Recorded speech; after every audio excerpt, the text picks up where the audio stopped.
Salut les juristes! Aujourd'hui, on parle de l'arrêt Koh Lanta. Par cet arrêt du 25 juin 2013, la Chambre sociale de la Cour de cassation va requalifier en contrat de travail ce que la production de l'émission de TF1 appelait un contrat de jeu. Les faits sont les suivants. Une candidate avait été sélectionnée pour participer à la saison 2006 de l'émission. Pour cela, elle a signé un document intitulé « Règlement candidat ». Dans ce document figuraient un certain nombre de règles relatives au jeu, comme le fait que les candidats devraient se rendre sur une île, sans contact avec leurs proches et avec le minimum de vivres, ou qu'ils devraient participer à des conseils pour éliminer leurs coéquipiers. Parmi ces règles figuraient des obligations pour les aventuriers, dont le manquement est sanctionné par la production. Ces sanctions allant jusqu'à l'élimination du jeu.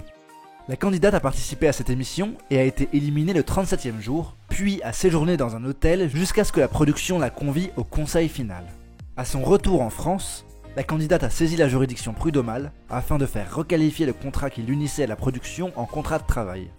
La production a soulevé une exception d'incompétence, c'est-à-dire qu'elle a estimé que la juridiction compétente n'était pas la juridiction prud'homale, qui ne connaît que des litiges sur les contrats de travail.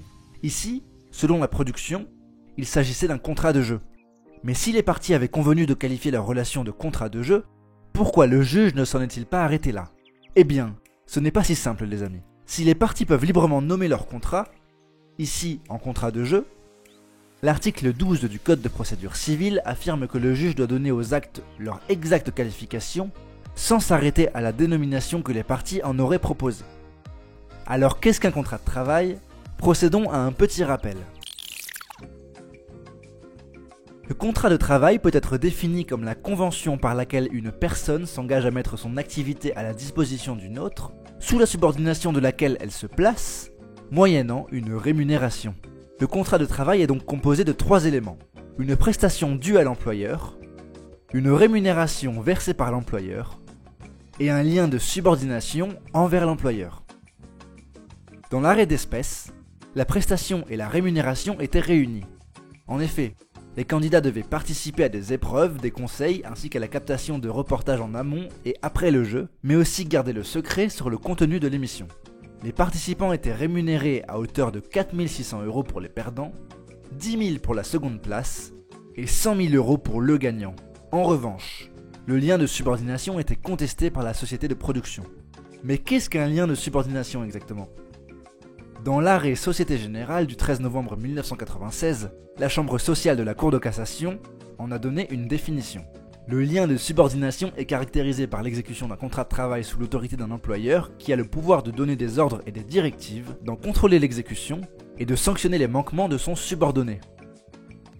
Selon la Cour d'appel, les conditions d'exécution du contrat étaient de nature à créer un lien de subordination, notamment car tout manquement au règlement du jeu donnait droit au producteur d'en tirer les conséquences par une mesure pouvant aller jusqu'à l'exclusion du jeu, et que ce pouvoir de sanction constituait un lien de subordination entre les candidats et la production. En revanche, pour le demandeur au pourvoi, c'est-à-dire la société de production, les candidats étaient libres et la production n'organisait que la captation de leur vie quotidienne sur l'île déserte. La Cour de cassation va confirmer l'arrêt d'appel et donc rejeter le pourvoi.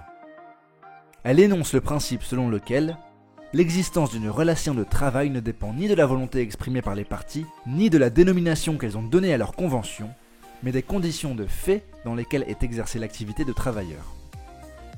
Ainsi, les conditions d'exécution du contrat conduisaient à qualifier la relation de contrat de travail, car il en réunissait les 3 éléments. Les candidats s'engageaient à participer à toutes les interviews, au jeu, mais aussi à se rendre disponibles tant que leur présence serait requise. Et ils étaient payés pour cela.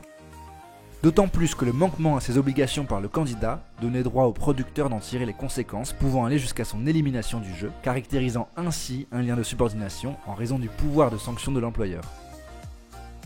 Voilà les juristes, on se retrouve sur les poteaux, et d'ici là, filez droit.